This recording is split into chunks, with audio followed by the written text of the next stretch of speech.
الحمد لله رب العالمين والصلاة والسلام على أشرف الأنبياء والمرسلين سيدنا ومولانا بالقاسم محمد اللهم صل على محمد وآل محمد وعلى آل بيته الطيبين الطاهرين المعصومين المظلومين الذين أذهب الله عنهم الرجس وطهرهم تطهيرا. اللهم صل على محمد وآل محمد أما بعد، قال الله الحكيم بسم الله الرحمن الرحيم وما أرسلناك إلا رحمة للعالمين صدق الله العلي العظيم. اللهم صل على محمد وآل محمد. It's a pleasure to be back again after many years on this minbar, on such a auspicious night, on such an occasion, with the nur of Allah in its complete nature manifested on earth. This light was so powerful that by the coming of this light, you found that every adab of those nations before were removed on this particular nation until the Day of Judgment. But at the same time, the story of the individual that we're here to celebrate, according to a tradition, begins 400,000 years before the creation of anything, not just Adam. You see, there's a discussion amongst the mystics and the theologians. They disagree on one thing. Theologians most of the time believe that Adam was the first, and then after that humanity came from Adam. Mystics believe that as long as Allah has been Khaliq, Allah has been creating. And so therefore there's been Adam upon Adam upon Adam upon Adam. And we have a tradition like this as well. As somebody asks Amir al-Mu'mineen, who was before Adam? He says Adam. And what about before him? He says Adam. So that you found that creation upon creation. Why? Because Allah is Khaliq. There was never a time where Allah didn't create. That for as long as Allah has been Allah, there's been creation. And until He's Allah, there will continue to be creation. The question though is this: who is Muhammad then, that 400,000 years before anything was created, his nur was still there?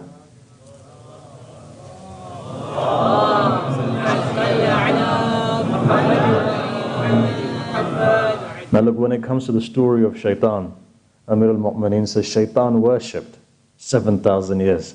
Whether that was worldly years or heavenly years, we don't know. Now imagine, that tells you in and of itself that there are different categories of time. And this is where Mir Daman says that there's three categories of time. One time, for example, is this time that we live in. Above that is Dahr, and above that is Sarmad. There's a time where there is no time. So you can imagine the nur of the Prophet was there when nothing else was. And that in itself was so fulfilling that Allah didn't create anything after that. Because if you look at tradition, you'll find Allah only created one thing, nothing else after that. He said, Kun fayakun. What was it? Nur Muhammadi. Everything else that you see in creation is because of that nur. Allah created one thing, and that was so complete that He praised it, and He praised it in such a way that He called it Muhammad sallallahu alaihi wasallam.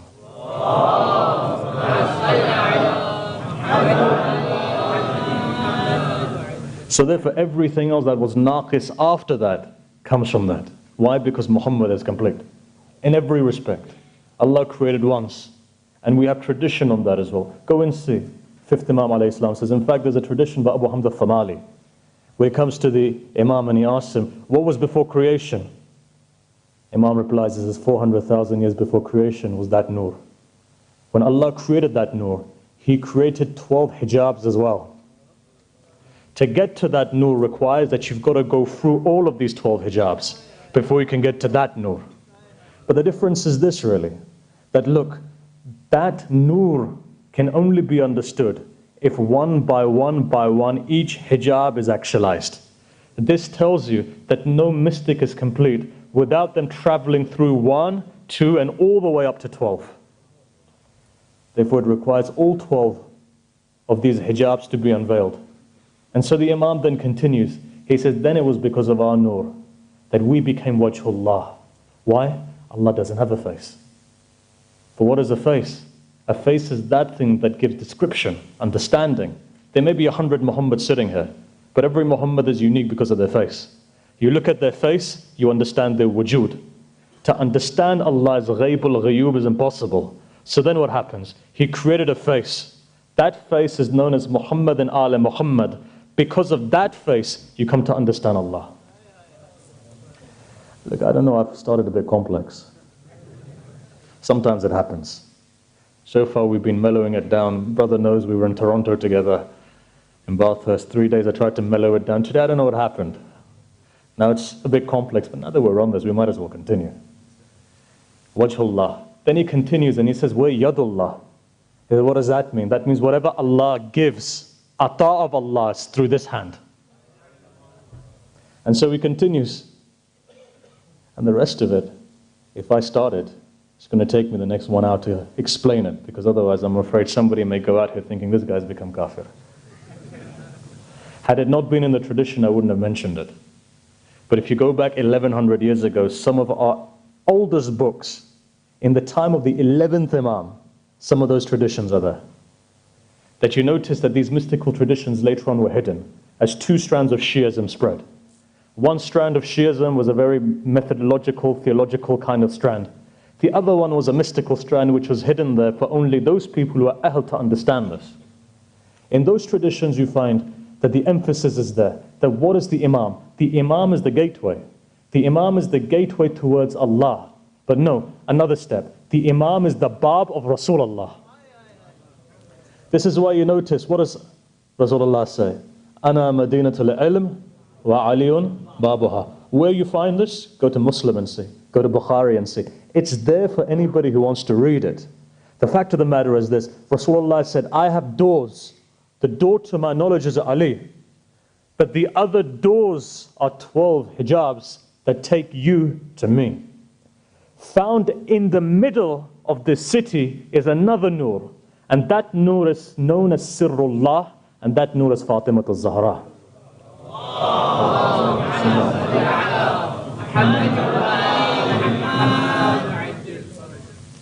This is why Rasulullah says, Fatimah is what bada'atun minni.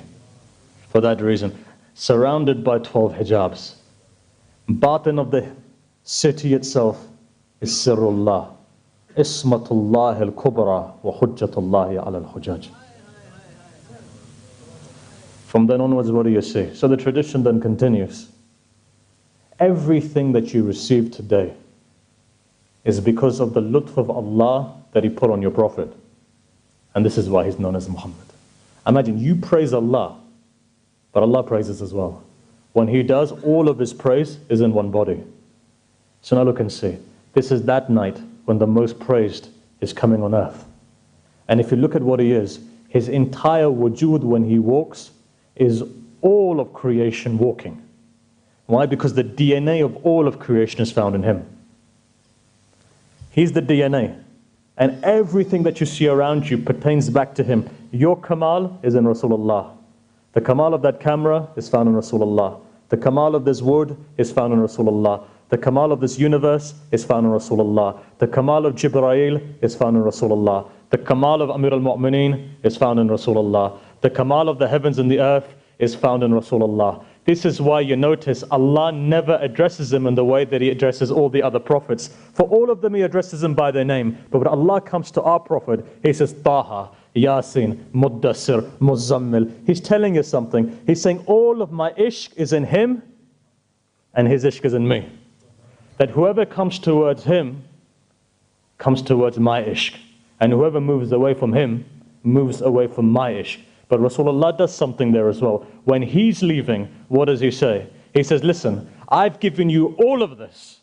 I don't want any jaza for this. إِلَّا الْمَوَدَّةَ فِي الْقُرْبَةِ. Open up Fakhruddin Razi and see. Open up Ghazali and see. When they talk about qurba, when Shias say qurba, they mean Ahlul Bayt. When Sunnis say qurba, in every one of their traditions, it means Zahra.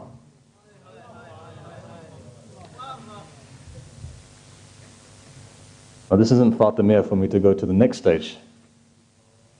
That's in 2 months' time. But imagine. Look and see the ma'rifat of this man. Now look. His wujood is such that contains all of that, is batin. Now look at his zahir. Look at the tradition. Maysara says to Khadija, she says, this person is ajib. So there's a story that takes place. Lady Khadija asked Maysara, she says, go and hire this Muhammad sallallahu alayhi wa sallam.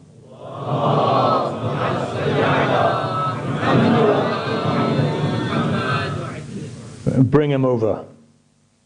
I want him to take my caravan to Syria. So he turns around and says, are you sure? He says, yes. Give him everything. Whatever he says, you do.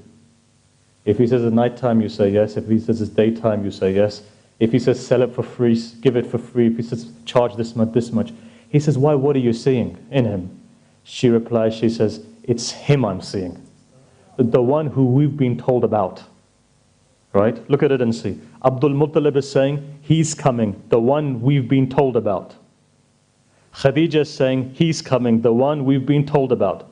Abu Talib is saying, he's coming, the one we've been told about. Amina is saying, the one's coming that we've been told about.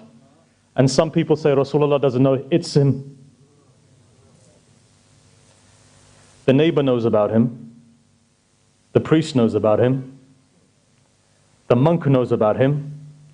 The ladies know about him. And he needs to go to somebody else to say, who am I?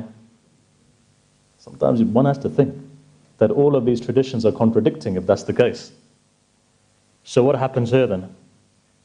So Maysara says, okay, if that's the one, then let's see what happens. Afterwards, the tradition says that he comes back and he tells everything that went on. Allama Majlisi says there were 24 miracles just on the body of the Prophet itself. One of them was this.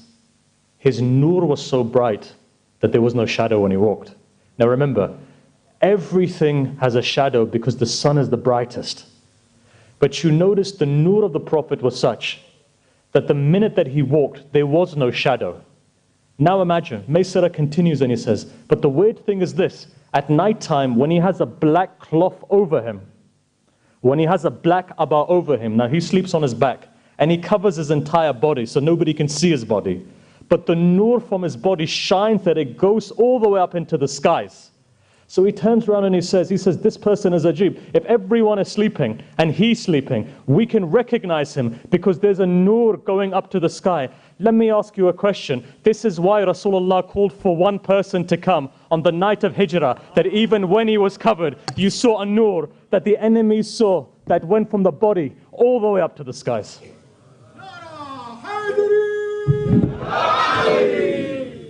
That's why not everybody can take that position. On that side, there was a nur.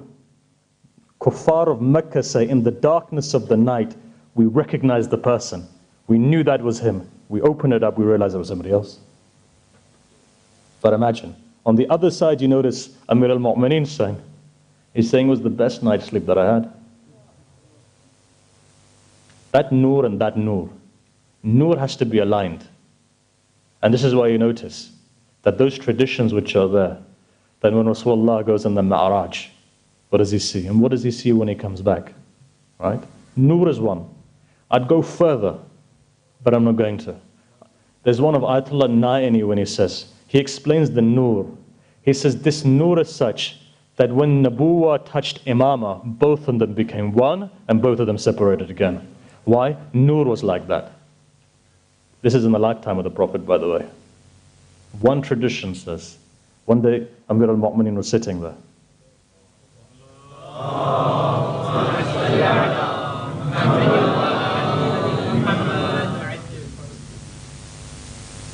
At that moment, one of the companions, or maybe there wasn't a companion, somebody asked, what's your haqiqah?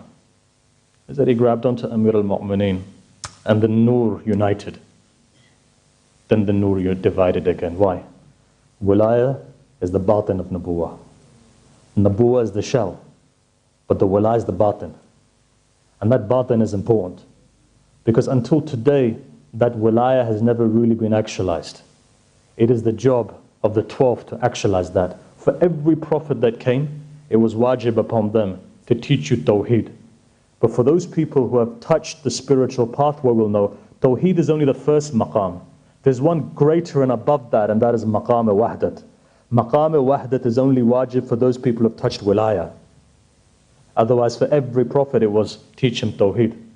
Now look, we don't have time to go in for me to tell you what the difference between Tawheed and Wahda is. Just enough to know this. Tawheed is everything coming together. So whatever you see one. You look into the water that was over there, you see three names, for example. Ar-Rahman, Latif, and Al-Hayy. Three names come together to produce water. You look at that, you see Allah, basically. Maqam al-Tawheed is everything that you see. Your entire being is in the state of unity. Wahdat is above that. Wahdat is when you look at something, all you see is one. In the batin you see in the multiplicity. Flips it on his head 180 degrees. Look again. We're not here for a lesson on Irfani that you could go and study that in the Hawza. Take it a step forward. What do you see? Maysara comes back. He says, look, it's Ajib. He says, what is it? This man walks. He's a normal height. But the problem is his Lord doesn't like it if he's shorter than anyone. So even if the tallest person comes, he's always a shoulder and head above them. So then she turns around and says, tell me more about him. So he turns around and he says, and if you ever see that there's water which is salty and there's no other water to drink, he takes some of his saliva. When he puts it into the water, it becomes sweet. So what else? She asks. He continues, and he said, and if there's a valley that's dry, he just needs to put his finger in the valley and water begins to gush. Is that it? What else? Tell me. Other thing is this, when he walks, the trees come towards him as if they're bowing their head to him. What else is there? But on a hot day when he's walking, there's a cloud above his head that's protecting him. So what else do you see? He says this person is sahib ikhtiyar. Every time he walks on sand, there is no footprints. But every time he walks over rock, you find footprint upon footprint upon footprint. He says, so what else is about this person? He says, whenever he gets on a camel or a horse or a mule, even if it's old, the minute he sits on it, that mule becomes young and it becomes the fastest. That you notice until the end of a life, what do you see in Karbala? You see a very old horse is coming onto the battlefield, but no horse can match it. Why? Because that rider at the beginning was known as Rasulullah, and the rider at the end was known as Hussein ibn Ali.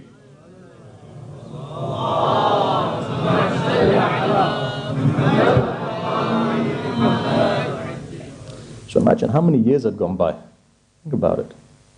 Think about it. How many years had gone by? Even the mule knows who he's sitting on. The mule understands who's sitting on him. The mule knows the haqiqat of there's a nur that's on me. And this is why, if you notice, there's a story that comes to mind. I'll complete the story, then I'll come on to what I want to say. If you go back into tradition, you notice that there was a king by the name of Dubba. He was from Yemen. And if you look at Yemen today, it's divided into two parts. So Sana'a is the capital city of Yemen. Said Dubba, when he found out that some of the children of Abraham were around the Kaaba, or developed the Kaaba, he said to his people, he said, look, let's take an army and let's go and conquer the Hijaz. But as we go and conquer the Hijaz, let's go and let's see what this Kaaba is about. So he takes a massive army at the time. And he goes, this is before Abraha brought his army. So he says he goes there. And the Quran mentions this, by the way, the army of Dubba. So he says when he gets there, he looks up at the Kaaba. He says, what's this? He said, they say Abraham made it. So he thought about it in his mind. He said, let me demolish this, take all the bricks, and then go and take it back to Yemen, and then develop my own Kaaba, so that over there people can come and do pilgrimage. Tradition says the minute he thought that, he became sick, and he was on his deathbed. So all the doctors came and they thought, look, let's treat him. They tried to treat him. They said, but there's nothing wrong with you. There's nothing wrong with you. He says, no, there must be. I feel like dying. They said, look, there's nothing wrong with you. He says, really? One doctor came and he said, have you got any of those magicians with you? Somebody who's spiritual? He says, yeah, I've got a couple of them. He says, why don't you ask them? Because this is outside of our league. So one of them comes, he says, looks at the books, consults, and he says, did you think something when you saw the Kaaba? He said, what do you mean? He says, because here it says that a bad intention leads to this. So Dibba didn't admit anything. He just looked up at the sky and said, Allah, if this truly is your house, then make me better. No time went by, he became better. So what does he do? He orders. He says the first covering of the Kaaba, according to tradition, was by this man. He covered, but he said one more thing. He wrote a letter. In that letter he said, I've heard, so the people around, there were Jews, there were Christians, there were Hanifs, 3 religions, all in the same vicinity. He spoke to all of them. They said a time is going to come where a final prophet is coming. He wrote a letter. He said, this letter is addressed to the final prophet. If I'm alive to see you, I'll come and I'll give you my bayah. And if I die, know that I've died on Iman, that I followed you. This letter was sealed. He sent it to a couple of his people that he bought from Yemen. He said, go, build a house. That house is going to be mansub to me. You leave it there. Leave the letter there. The day this prophet comes, you give it to him. What happens? First hijrah is coming. Rasulullah comes into Medina. Everyone's asking, come to our house, come to our house, come to our house. What does Rasulullah say? Wherever my camel goes is where you'll find that I'll stay. Camel begins to walk, comes to a house. Abu Ayyub Ansari comes out. He said, Rasulullah, I've got a letter for you. That letter was given by one of those kings from many generations ago. He gave the letter. Rasulullah opens the letter. He says, surely this person died on Iman for me. And I'm going to stay in his house. Imagine. Imagine what Rasulullah is. Imagine who we're here to celebrate. But look, now that the introduction's over,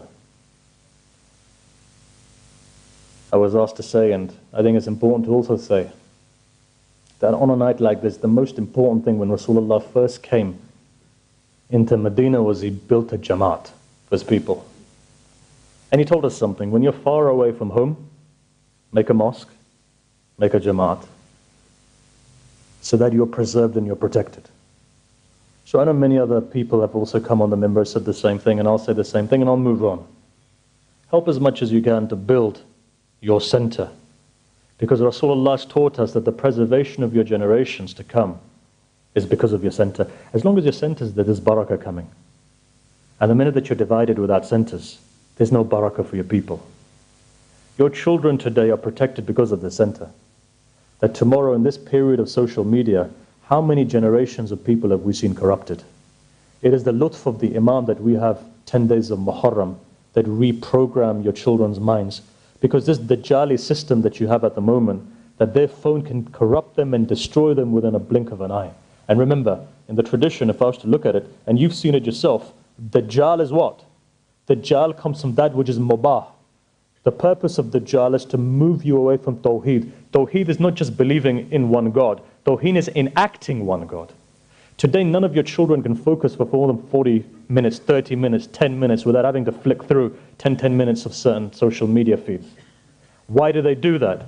Because Shaitan, if he can remove, or Dajjal, if he can remove your tamarkus, he's removed your Tawheed, the ability to focus. Best system.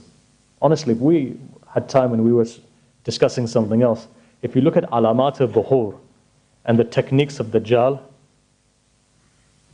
at least for 2 hours you'd be scared of using your phone.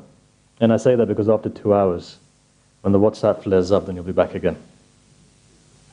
You know, as they say, I could probably put money, if gambling wasn't haram, I could put money on the fact that at least 95% of everybody in this room, the first thing they do when they wake up in the morning is look at their WhatsApp. Why? We don't realize it. We're programmed. Or at least we're in a different state of being. And it's not anyone's fault. It's almost as an addiction taken over a person. Allah created you free, not with these attachments. The beauty is to break all of them, and the only way the Dajjal is broken is the wilayat of Rasulullah and the wilayat of his family.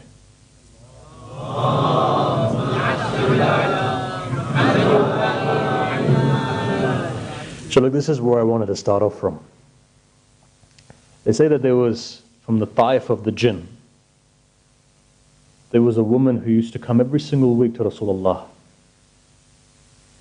When she came, first time she came, she converted. Every week she used to come. So as you know, there's a Taif of the jinn and human beings as well.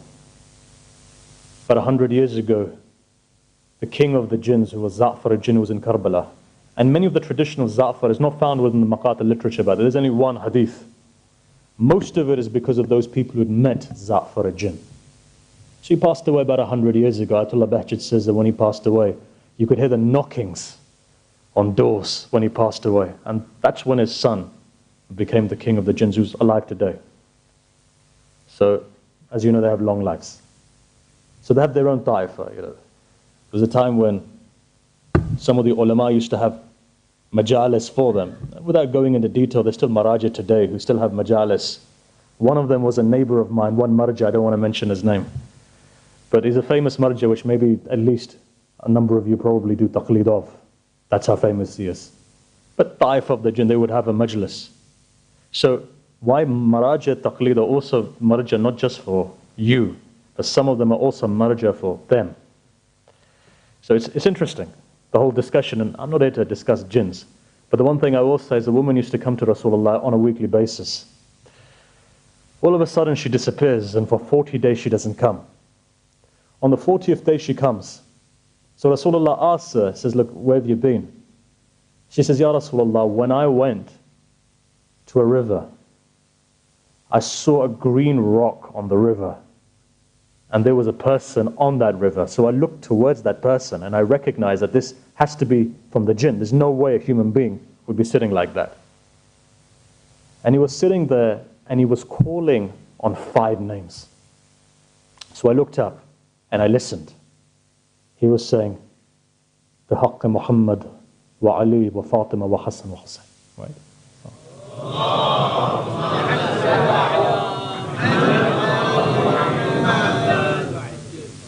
So I asked him, I said, who are you? In one tradition he replies, he says, I'm Iblis. In another tradition, it says, I'm Harith. Now the name of Iblis was Harith when he was a jinn. So she asked him, what have you got to do with Ahlul Bayt? He says, 7,000 years even before the creation of Adam. He said, every door of Nur that I went to, I saw these 5 names there. And he was taking something from Allah at that time. Now there's many questions that are asked when this hadith is mentioned. And had the hadith not been mentioned by people like Muqaddas al-Dabili, I wouldn't mention these traditions. But the fact that when I looked at the ulama who have actually narrated this tradition, first question is asked, what has shaitan got to do with these 5 names? Why is shaitan mentioning that? For that I want to take you back a little bit. If you want to understand Rasulullah in its entirety, you've got to understand this. Before Allah created Adam, there were 2 species on earth. One was known as the jinn, and the other one was known as nasnas. Now nasnas is Hebrew, it's not Arabic. But it comes from all the Semitic languages. We can translate that as Neanderthal or whatever it is. It tells you that there was something before Adam. And the fact is that when the angels looked up and they said to Allah, they said, well Allah, they've created fasad and they've shed blood. This wasn't the fact that they'd seen insan. Adam was just created. They'd seen those with the same DNA as Adam before that. So at that moment, remember one thing. There's certain sins that a person commits, that when they commit them, Allah sends adhab. So for every sin, there's an adhab. For certain sins, the adhab is even more than that. So I'll give you an example. If a person commits zina, there's 6 adhab immediately, 3 in this world, 3 in the hereafter that come. So for every sin, there's a torment that comes immediately. And this is why one of the reasons why Allah says don't sin is not because it offends Him. It's actually destroying you. This is why just now, half an hour ago, we were all reciting ظَلَمْتُ نَفْسِي. So every sin that's committed, it has an impact on the soul that we don't know. Now there's certain sins that a person does that you notice that Allah sends adhab like in the time of Nuh. Right? Go through all the biblical stories and you'll see there's certain sins are enacted which Allah brings down His wrath. Something happened between these two species that Allah brought down His wrath to destroy them. When He did, the tradition says Harith was on earth. He raised his hands as he saw the angels coming to destroy both of these species. He said to the angels, he said, "O angels, intercede for me. I didn't partake in any of this. Ask your Lord to save me." Angels went back. What happened? The wasila was strong. When the wasila is strong, even somebody like shaitan can be saved. Imagine, wasila of the angels. Quran says Allah raised his maqam. Now it doesn't mean He raised him to the heavens actually. He actually was still on earth. Harith never actually went to that heaven. He was on earth. His batini maqam was raised to that of the angels. And as you know, he was able to go all the way through Alim and Nur. But Allah knew that Nur and Dhulamat can't stay together. In the wujud of Harith was, if we look at it, was Dhulamat, darkness. In the wujud of the angels was light. Light and darkness cannot live together. But the one thing that tells us is that in our lifetime, somebody sitting next to you could be the most pious person, but that doesn't mean that they'll die the most pious person. This is why you notice that in the time of Amir al-Mu'mineen, he had a companion by the name of Shimr who was with him in the battle of Siffin, but Karbala comes, he's against Imam of this time. So it tells you people can float from one to another. But what Allah saw, He says, look, this is not right that Nur and Dhulamat are together. I need to separate them. So what does He do? Even though Harith worshipped Allah for 7,000 years, Allah separated Nur and Dhulamat. How did Nur, remember, Nur is singular, symbolizes Tawheed. Dhulamat is plural. Allah doesn't say Anwar, He says Nur. Why? Because Nur symbolizes Tawheed. So then what happens? Allah separates them. How does He separate them? Allah's biggest test was what? Adam. What is Adam? Adam actually is Sahib Wilaya. Know this, that until the day of judgment, the biggest test that separates Nur and Dhulamat is Waliullah. This is why you notice that there was another Waliullah who separated Nur and Dhulamat. I wish I could say more than that, but this isn't the atmosphere for me to say it. If you understand what I'm saying, give me a loud salawat.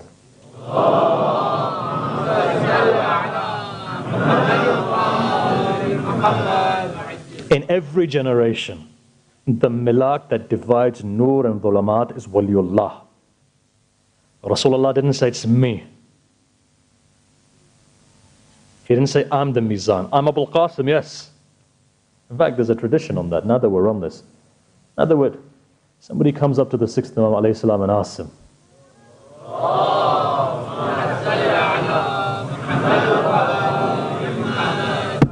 he says, look, why is Rasulullah known as Abul Qasim? Imam replies, it's because he had a son called Qasim. He goes, you can't let me go that easily, come on, there must be something deeper. So Imam looks at him and says, okay, let me tell you the deeper. He says, don't you believe that Ali is Qasim of Jannah wa Nar? He says, yes. He says, if Ali is that, then he's Abul Qasim. I'm having competition, who can speak the loudest? Young man, give it another 15 years and then you can come and sit here. Until then, give me just 10 minutes and I'll finish and then you can sing to your heart's content. Start another salawat, please.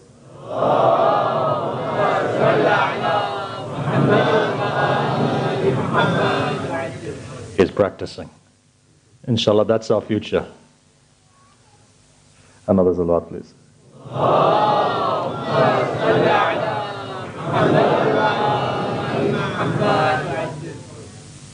So what happens? At that point, Allah gives the hukum to the angels, bow. Who doesn't bow? Shaitan. And look at the Quran and see, hukum is for the angels, actually it wasn't for shaitan. Why is it that shaitan becomes rajim? Rajim. Why does it become rajim? Hukum is for who? Angels. There's an entire discussion by the ulama to say, look, why is this the case? Person who's being given the hukum is who? Angels. Who doesn't bow? Shaitan. What does Shaitan turn around and say? He says, خَلَقْتَنِي مِن نَارٍ خَلَقْتُهُ مِن طِينٍ. You've created me from fire. You've created him from what? Dirt. I'm better than him. Allah doesn't contradict him either. Allah says, you are better, no problem. He doesn't contradict him. Shaitan is better. Look, clay. Go into a clay shop. 10-pound clay. Right, you have a vase, let's say. 1,000-pound vase, 10,000-pound vase, depending on the grade of the clay. Water can be salty, water can be sweet. Have you ever seen grades with fire? No. Allah doesn't contradict him either. Allah doesn't say that I'm going to contradict you. You are made of fire. But there's something in the batin of this Adam that you don't understand. That batin has the nur of Muhammad inside of him, which makes every human humble, and those who don't, فَإِنَّهُ رَجِيمٌ. This is why you notice that even in the time, they say, the traditions, even in the time of Abdul Muttalib, when Abraha was bringing all of his elephants, look at the tradition. Elephants were coming to demolish the entire Kaaba. As they came forward, what happens? Abdul Muttalib stood there. All of the elephants stopped. Why? They asked the question. They said, look, why don't these elephants move forward? They've been created to kill. He says, I don't know why. Look at what the tradition says. They said there was a nur on the forehead of Abdul Muttalib that even made the animal stop. Why? They all knew this nur isn't his. This nur that's coming is going to be transferred until the entire mujassama of nur comes. And that nur is the nur of Abul Qasim, Mustafa Muhammad.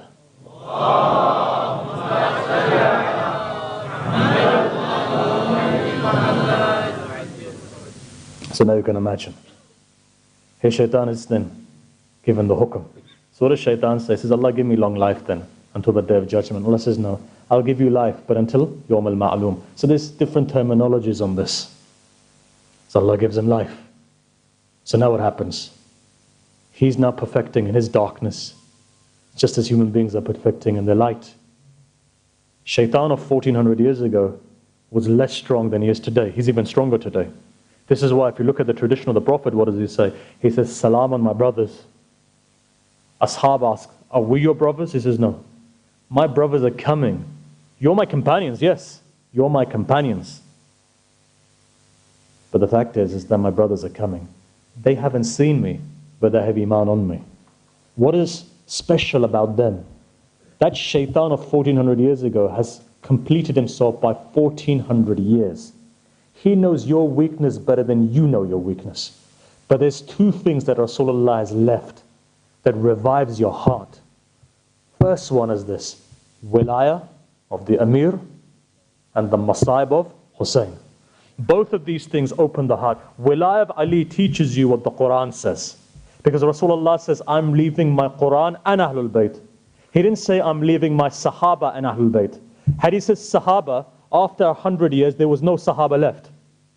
He said Ahlul Bayt, because until the day of judgment, the companion of the Quran is Ahlul Bayt. On that basis, Quran is opened by the key of Ali and the key of Imam Hassan and Hussein and so forth. But know something, that heart cannot open a key until the heart isn't soft. Allah says that when a person cries in front of me, their heart melts and I put my light into them. What is the best methodology? Year in, year out. The tears that you shed for Imam Hussein is that power that Rasulullah enshrined. That for whoever cries, you find that light comes out of their heart. Regardless of who they are, where they're from, which religion they are. Look at anyone who cries for Imam Hussein and you'll see that that tear is a light that pulls you towards this pathway.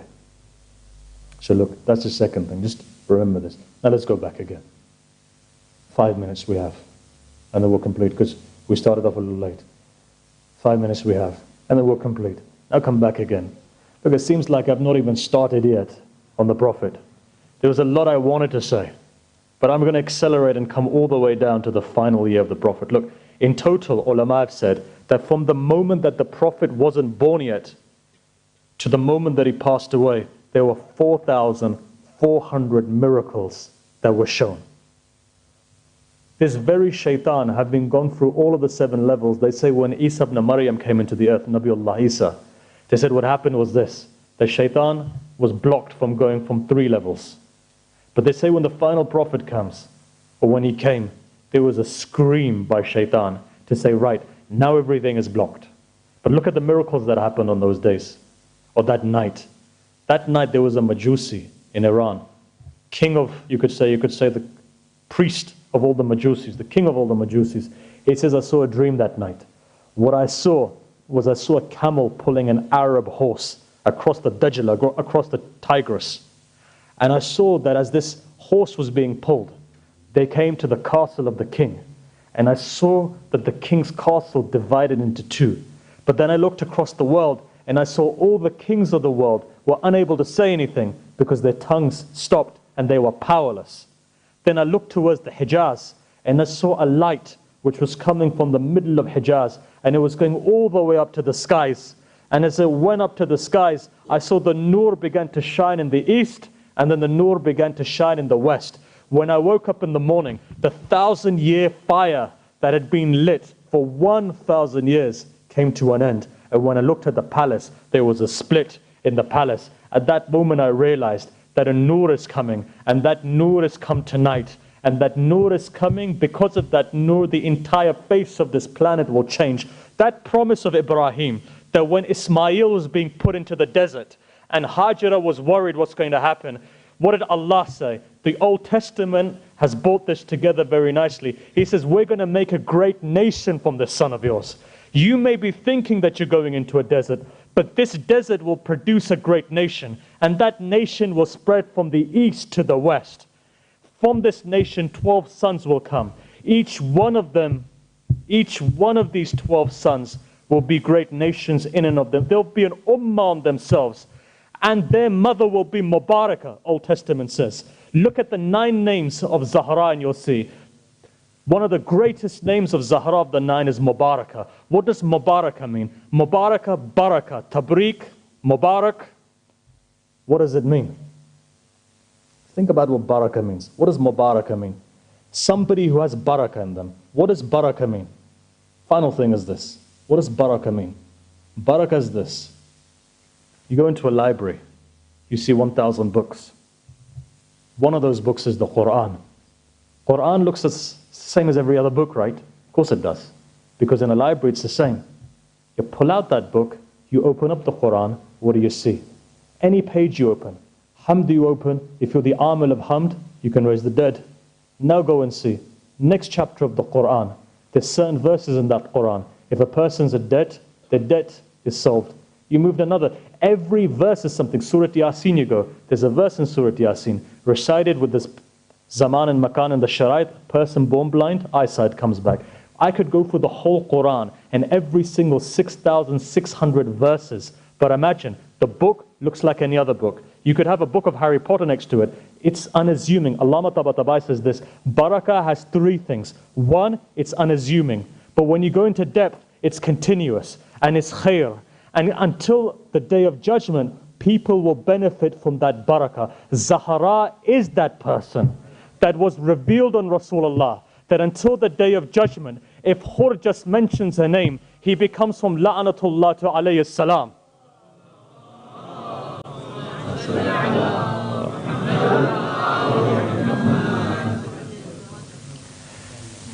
But on this night, final tradition is this. Which tradition now, with only 30 seconds on the clock, can I mention? My brain is working now. Just give a tradition of Rasulullah. Know who this person is. Honestly, we've not understood him. And it's right, only Allah has. We neglect him. Why? Because no Muslim actually has the characteristics, or even tries to have the characteristics of the Prophet. But there is something about the Prophet. And that is this. Go into tradition and see. When Allah created the nur of the Prophet, and everything flowed from that nur. From that nur, all of creation came. From that creation, angels were created. From that, Adam was created. Now I'm going to a tradition of Muqaddas Ardabili. Hey, Muqaddas Ardabili says, one day Rasulullah was sitting there. Somebody comes to him He says, Ya Rasulullah, tell me something new. Rasulullah replies, he says, Allah has created two angels. Those two angels, all they do is this. They look around and see, when my name is mentioned, when a person recites salawat, they pray to Allah that forgive their sins. And when my name is mentioned, a person doesn't recite salawat, then they reply to Allah and they say, Allah, don't forgive his sins. He says that this ulama has done istidlal, that even if you're in salah, look at what, even if you're in salah, and if you hear the name of the Prophet, wherever you hear it, recite salawat.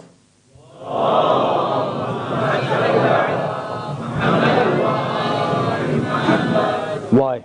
Because the most jami', the most complete of all of dhikr is the dhikr of salawat. And this is why, if you look at that verse, here Rasulullah is explaining. He says, if it wasn't for me, you wouldn't understand this verse. Inna Allah wa malaikatahu yusalluna ala nabi. You wouldn't understand this.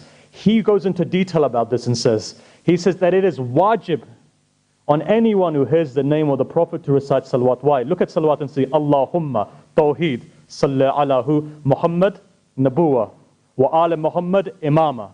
If you look at salawat, it brings three entities together, from tawheed to wilayah through nabuwa of the Prophet, from the nur of Zahra to the haybat of Amir al-Mu'mineen, to Hassan and Hussein, all the way down to that person who we say ghaybat ilahi. If you want to see ghaybat ilahi on earth, that's the 12th. All of this is encapsulated in one salawat.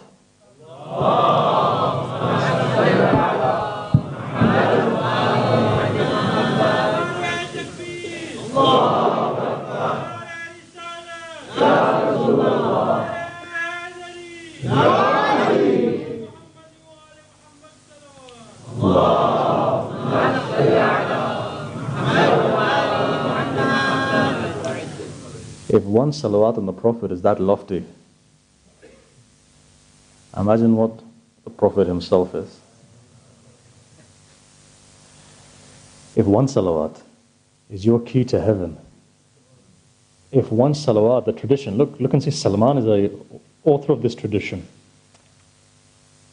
He says, we've heard from her that if a person understands their ma'rifah and gives just one salawat in their life, knowing their ma'rifah, they, Ahlul Bayt, will take us by the hand and take us into Jannah.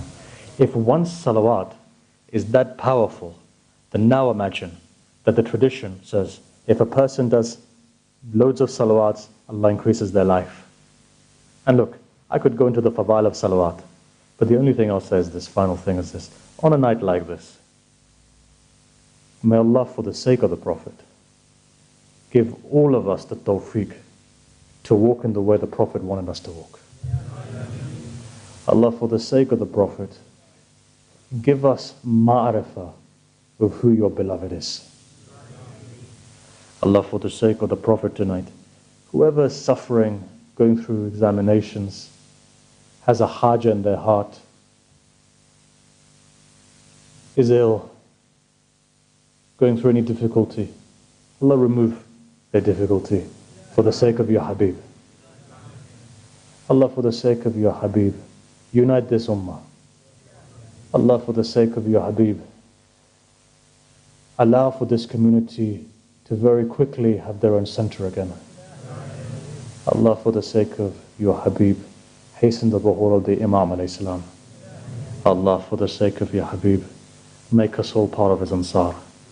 Wa sallallahu ala Sayyidina Muhammad wa alihi at-tahirin.